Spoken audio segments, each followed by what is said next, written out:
Ne te quaesiveris extra. Man is his own star, and the soul that can render an honest and a perfect man commands all light, all influence, all fate. Nothing to him falls early or too late. Our acts our angels are, or good or ill, our fatal shadows that walk by us still. The gentleman in the elevator now is a candid star. These folks who are entering, the man with the white shirt, the lady with the trench coat, and subsequently one other member of our staff, will face the rear. And you'll see how this man in the trench coat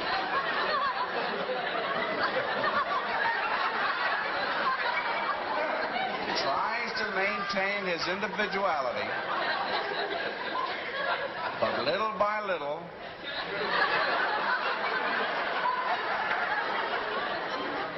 he looks at his watch, but he's really making an excuse for turning just a little bit more to the wall. Now we'll try it once again. Here's the candid subject. Here comes the candid camera staff, 3 of them at least. And this man has apparently been in groups before.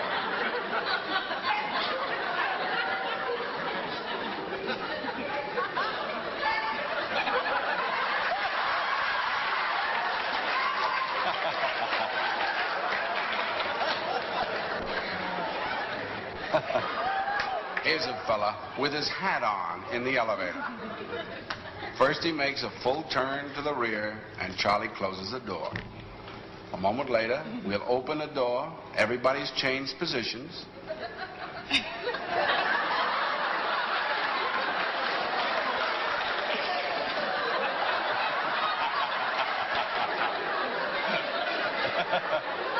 Now we'll see if we can use group pressure for some good. Now, in a moment, on Charlie's signal, everybody turns forward. Notice they take off their hats. And now, do you think we could reverse the procedure? Watch.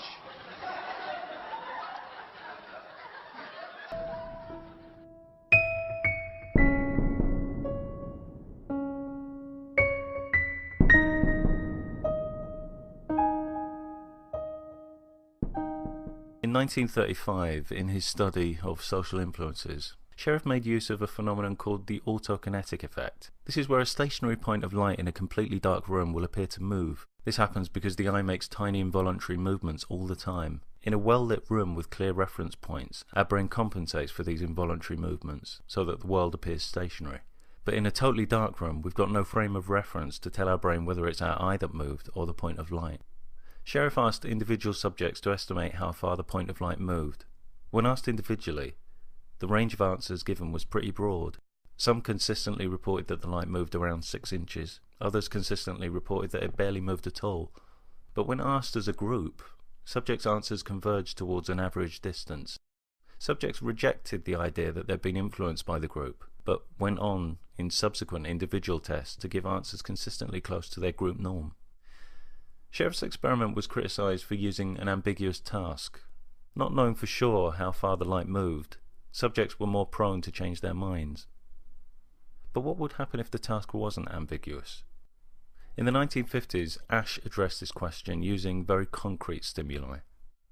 He assembled groups of 7 to 9 college students in a classroom for an experiment ostensibly about visual judgment.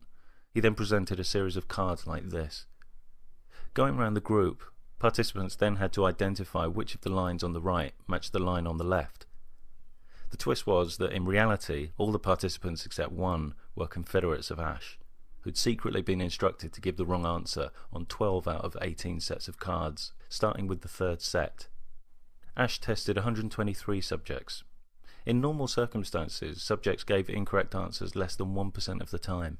With the social pressure of the confederates applied, that shot up to an incidence of around 37%, with 74% of subjects conforming to the majority on at least one critical trial. Subjects didn't necessarily conform straight away. Some started out defying the group for a couple of rounds. but became gradually more hesitant and quiet before conformity eventually kicked in. Ash proposed that conformity could be explained by distortions occurring at any of three levels: perception, judgment, and action. At the action level, subjects believe the majority are wrong, but go along with them anyway. At the level of judgment, subjects perceive there is a conflict, but reject their own judgment, concluding the majority are right. At the level of perception, subjects' perceptions are genuinely distorted by the majority answers. A recent neurological study by Burns and colleagues investigated these three explanations, using magnetic resonance imaging to examine the brain activity involved in this social phenomenon. 32 subjects were tested in all, and this time the task involved mentally rotating two 3D objects to decide whether or not they matched. As with Ash's experiments, the rest of the group were confederates, instructed to give predetermined right or wrong answers. Consistent with Ash's findings, subjects on average conformed 41% of the time. But of course the main thrust of this experiment was to see what parts of the brain were associated with this conformity. If conformity occurred at the level of perception, areas like the occipital and parietal lobes used in visual spatial awareness would be expected to show activity. If it occurred at the level of judgment and action, other areas would be predicted, such as the orbitofrontal cortex used in decision making. The MRI scans showed activity in the occipital parietal network, supporting the perception explanation. If it's true that subjects' perceptions are genuinely distorted, that means that group opinion has the potential to affect an individual's information processing on a very profound level. Now, I'd suggest it's not possible to generalize these results back to Ash's subjects. I'd suggest there's a substantial difference in difficulty between the two tasks, so that with the rotation task, subjects might well be more prone to rely on other people's judgments. To be sure the same brain processes are at work in Ash's experiment, subjects would have to be tested doing his single-line task. And even though the perception explanation was supported here, we know that the other two processes do exist.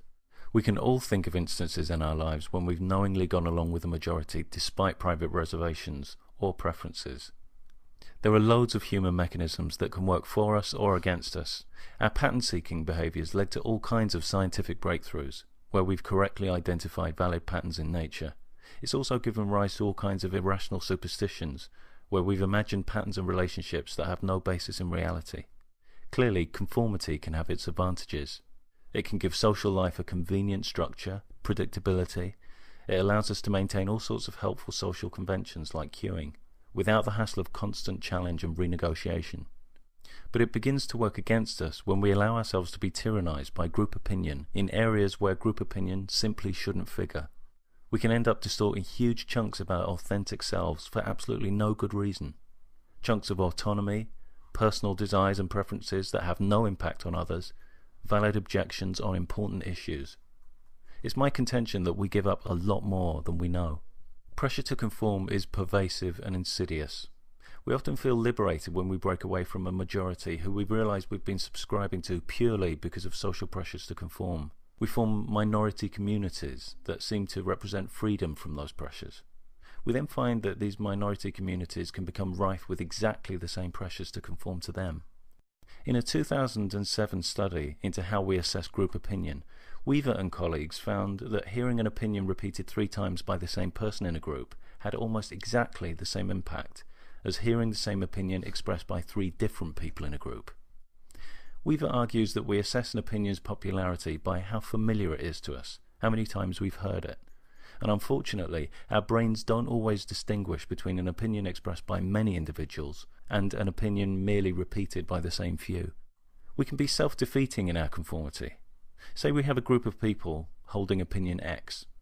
Unbeknownst to the group, half of them secretly disagree, but due to the social penalties they've seen dished out to a few individuals who have disagreed, they keep quiet.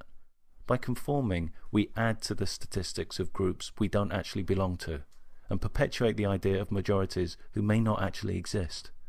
Imagine if none of us conformed in that way, how that would change the social landscape.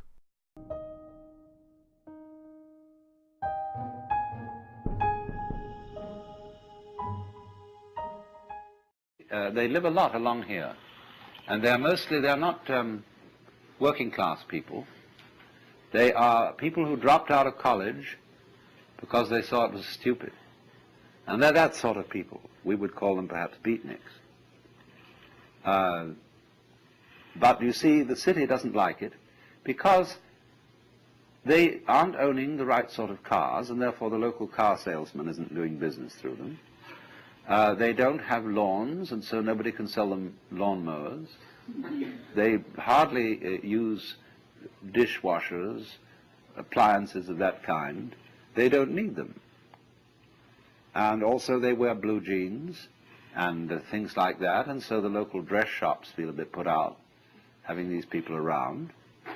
And they live very simply. Well, you mustn't do that. You've got to live in a complicated way. You've got to have the kind of car, you know, that identifies you as a person of substance and status and all that. So there's a great problem here in our society. Now, why is there this problem? There's always a very inconsiderable minority of these non-joiners or people who check out of the game. But you will find that insecure societies are the most intolerant of those who are non-joiners. They are so unsure of the validity of their game rules that they say everyone must play. Now that's a double bind. You can't say to a person, you must play, because what you're saying is you are required to do something which will be acceptable only if you do it voluntarily. You see? So everyone must play is the rule in the United States. And it's the rule in almost all Republican governments. I mean Republican in the sense of democratic. Because they're very uneasy. Because everybody is responsible. You mean you may try not to be and avoid it and say, oh, let the senators take care of it or the president. But theoretically, everyone's responsible. Now that's terrifying. See, it's all right when you know what's right. There is an aristocracy, there is the clergy, and they know what should be done, and they're used to ruling, you see. But now it's in your hands. You say, well, what are we going to do? Well, I think this way, and you think that way, and he thinks the other way. And so we're all unsettled. And therefore, we become more and more conformist. Individualism, rugged individualism, always leads to conformism, because people get scared.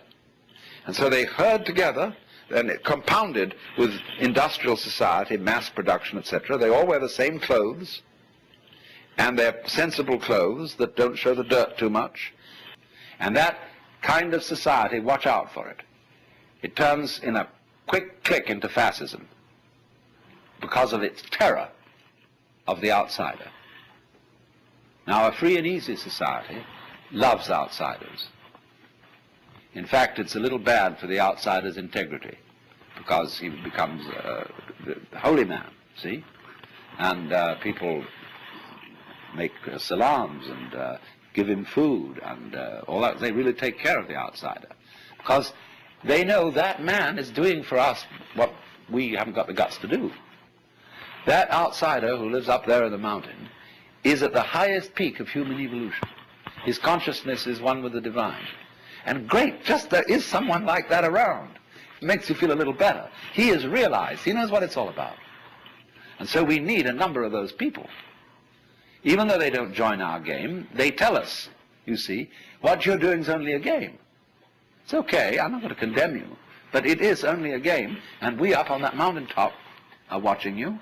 We love you, we have compassion for you, and, but excuse please, we aren't going to join.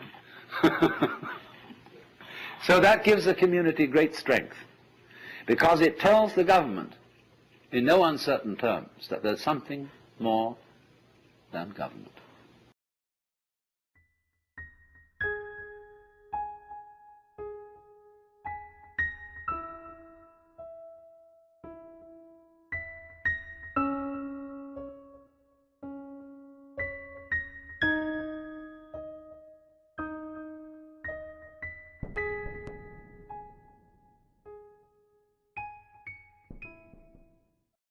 Just knowing about Ash's experiment makes us less susceptible as potential subjects in similar experiments. The more aware we are of our vulnerabilities to conform on any level, the better we're able to defend against it. It's easier to be sceptical towards groups we don't belong to, or that we've broken away from. But conformity really kicks in the groups we identify with. To get the support and acceptance we might seek from those groups, we can find ourselves giving up more than we bargained for in return. Being part of a group doesn't mean agreeing with every part of that group. We should always feel able to voice legitimate criticisms with any group, whether that's family, friends, social interest groups, whoever. When we stop feeling able to do that, we give those groups a status and authority that they don't deserve, and that they actually don't possess. If a group can't handle legitimate dissent, it's not a group I want to be part of. Thinking is the first step, doing is the next. We have built our education systems on the model of fast food. This is something Jamie Oliver talked about the other day. You know, there are two models of quality assurance in catering. One is fast food, where everything is standardized. The other are things like Zagat and Michelin restaurants, where everything is not standardized. They're customized to local circumstances. And we have sold ourselves into a fast food model of education. And it's impoverishing our spirits and our energies as much as fast food is depleting our physical bodies. I think we have to recognize a couple of things here. One is that human talent is tremendously diverse. People have very different aptitudes. But it's not only about that, it's about passion. Often people are good at things they don't really care for. It's about passion and what excites our spirit and our energy. And if you're doing the thing that you love to do, that you're good at, time takes a different course entirely.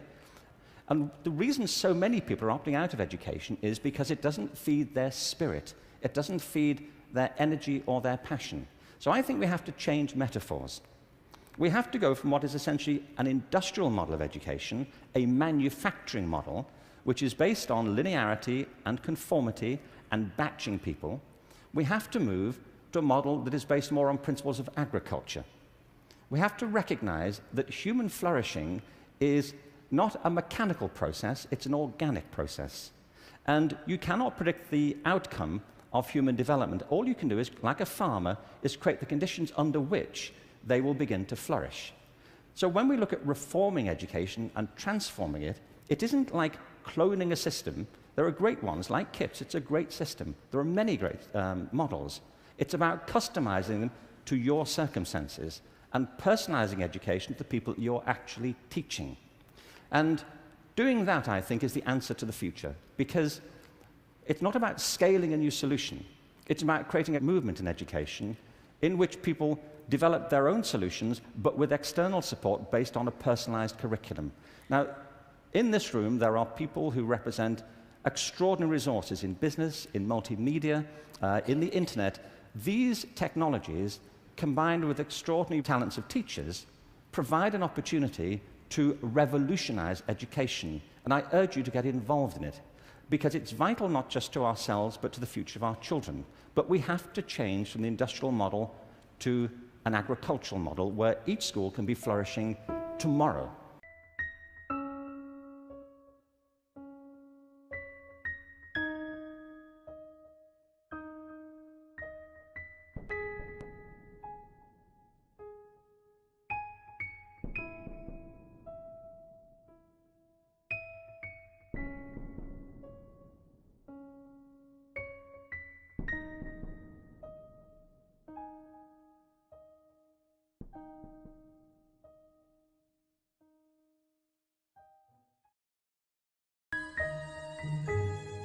Familiar as the voice of the mind is to each, the highest merit we ascribe to Moses, Plato, and Milton is that they set at naught books and traditions, and spoke not what men, but what they thought.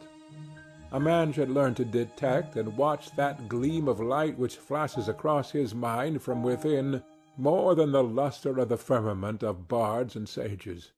Yet he dismisses without notice his thought because it is his.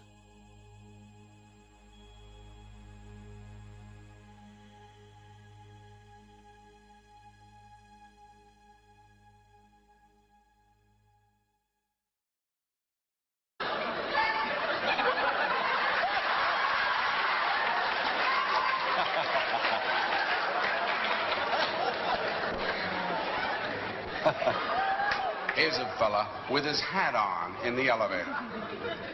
First he makes a full turn to the rear, and Charlie closes the door. A moment later, we'll open the door. Everybody's changed positions.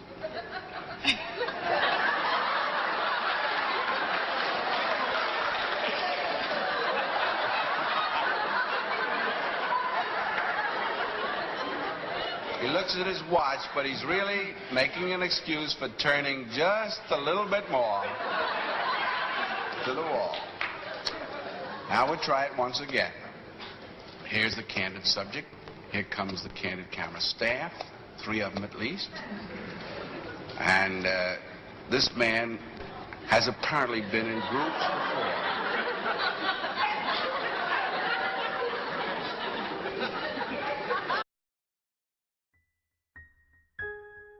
Ne te quaesiveris extra. Man is his own star, and the soul that can render an honest and a perfect man commands all light, all influence, all fate. Nothing to him falls early or too late. Our acts our angels are, or good or ill, our fatal shadows that walk by us still. The gentleman in the elevator now is a candid star. These folks who are entering, the man with the white shirt, the lady with the trench coat, and subsequently one other member of our staff, will face the rear. And you'll see how this man in the trench coat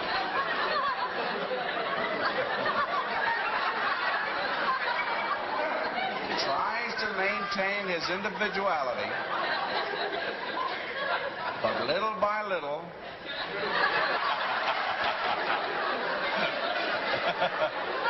now we'll see if we can use group pressure for some good. Now, in a moment, on Charlie's signal, everybody turns forward. There it is. Notice they take off their hats. And now, do you think we could reverse the procedure? Watch.